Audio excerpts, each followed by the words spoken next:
ನಮ್ಮ ಕರ್ನಾಟಕ ರಕ್ಷಣಾ ವೇದಿಕೆ ಜಿಲ್ಲಾಧ್ಯಕ್ಷರು ಮಾರ್ಟಿನ್ ಮಾಸ್ ಇವತ್ತು ಹೃದಯಘಾತದಿಂದ ನಿಧನರಾಗಿದ್ದಾರೆ ಎಂದು ಹೇಳಲು ವಿಷಾದಿಸುತ್ತೇನೆ.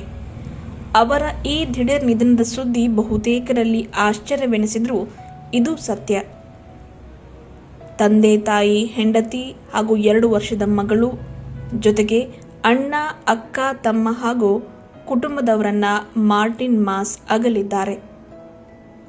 ಗುರುಪಾದಪ್ಪ ನಾಗಮಾರಪಳ್ಳಿ ಅಭಿಮಾನಿ ಬಳಗದ ಅಧ್ಯಕ್ಷರಾಗಿ, ನವ ಕರ್ನಾಟಕ ಯುವಶಕ್ತಿ ಸಂಘಟನೆಯ ಅಧ್ಯಕ್ಷರಾಗಿ, ಈಗ ನಮ್ಮ ಕರ್ನಾಟಕ ರಕ್ಷಣಾ ವೇದಿಕೆಯ ಅಧ್ಯಕ್ಷರಾಗಿ, ಬೀದರ್ ಜಿಲ್ಲೆಯ ಯೂತ್ ಕಾಂಗ್ರೆಸ್ ಉಪಾಧ್ಯಕ್ಷರಾಗಿ ಸೇವೆ ಸಲ್ಲಿಸಿದ್ದಾರೆ ಹಾಗೂ BK ಹರಿಪ್ರಸಾದ್ ಅವರ ಆಪ್ತರೂ ಕೂಡ ಆಗಿದ್ರು. ತಮ್ಮ 17-18 ವಯಸ್ಸಿನಿಂದಲೇ ಜನಪರ, ನ್ಯಾಯಪರ ಹೋರಾಟದ ಹಾದಿ ಹಿಡಿದಿದ್ದು ಕನ್ನಡ ಉಳಿಸಿ ಬೆಳೆಸಲು ಬಹಳಷ್ಟು ಹೋರಾಟ ಮಾಡಿದ್ದಾರೆ. ತಮ್ಮದೇ ಯುವಕರ ಪಡೆ ಕಟ್ಟಿಕೊಂಡು ಭ್ರಷ್ಟಾಚಾರ, ತಪ್ಪು ಕೆಲಸಗಳ ವಿರುದ್ಧ ಧ್ವನಿ ಎತ್ತಿದ್ದಾರೆ. ಬೀದಿಗಿಳಿದು ಪ್ರತಿಭಟನೆ ಮಾಡಿದ್ದಾರೆ.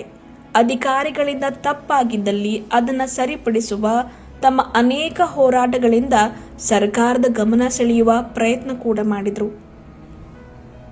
ಇವತ್ತು ಮಾರ್ಟಿನ್ ಮಾಸ್ ಅಗಲಿಕೆಯಿಂದ ಕುಟುಂಬದವರಿಗೆ ತುಂಬಲಾರದ ನಷ್ಟ ಕೂಡ ಆಗಿದೆ. ಜೊತೆಗೆ ಅವರ ಆಪ್ತ ವಲಯ, ಬಂಧು ಮಿತ್ರರು, ಮುಖ್ಯವಾಗಿ ಅವರ ಯುವಕರ ಪಡೆ ಬಡವಾಗಿದೆ. ಈಗ ಯುವ ಹೋರಾಟಗಾರ ಮಾರ್ಟಿನ್ ಮಾಸ್ ಕೇವಲ ನೆನಪು ಮಾತ್ರ. ಅವರು ಅಗಲಿದ್ರೂ ಅವರು ಮಾಡಿದ ಹೋರಾಟಗಳು ಮಾತ್ರ ಜೀವಂತ ಹಾಗೂ ಚಿರಸ್ಮರಣೀಯ.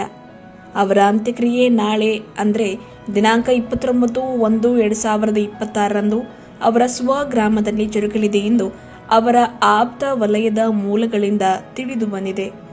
ಹೋರಾಟಗಾರ ಮಾರ್ಟಿನ್ ಮಾಸ್ ಅವರ ಆತ್ಮಕ್ಕೆ ಶಾಂತಿ ಸಿಗಲಿ ಹಾಗೂ ಅವರ ಕುಟುಂಬಕ್ಕೆ ಅವರ ಅಗಲಿಕೆ ನೋವು ಭರಿಸುವ ಶಕ್ತಿ ಆ ದೇವರು ಕರುಣಿಸಲಿ.